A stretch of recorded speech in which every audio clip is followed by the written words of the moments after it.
రోజు కాంగ్రెస్ పాలనలో మరి ముఖ్యంగా 89 క్రిమినల్ కేసులు ఎదుర్కొంటున్న ఏకైక ముఖ్యమంత్రిగా దేశంలో పేరొందిన రేవంత్ రెడ్డి గారు ఆయన్నే ముఖ్యమంత్రి ఆయన్నే హోంమంత్రి అయ్యి సాగిస్తున్న ఈ దుర్మార్గపు దౌర్జన్యకరమైన పాలన ఏదైతుందో ఆ పాలన వల్ల రాష్ట్రం అతలాకుతలం అవుతుందని చెప్పేసి ఈరోజు మేమందరం కూడా డీజీపీ గారికి నివేదించడం జరిగింది.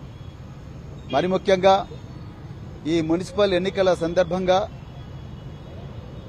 నిన్న మిర్యాలగూడ పట్టణంలో బీఆర్ఎస్ కార్యకర్తల మీద నాయకుల మీద చాలా ఘోరమైన దాడి జరిగింది. వాళ్ళ మీద కేసులు బుక్ చేయాలి, వాళ్ళందరినీ నిందితులను అరెస్ట్ చేయాలని చెప్పేసి డిమాండ్ చేయడం జరిగింది.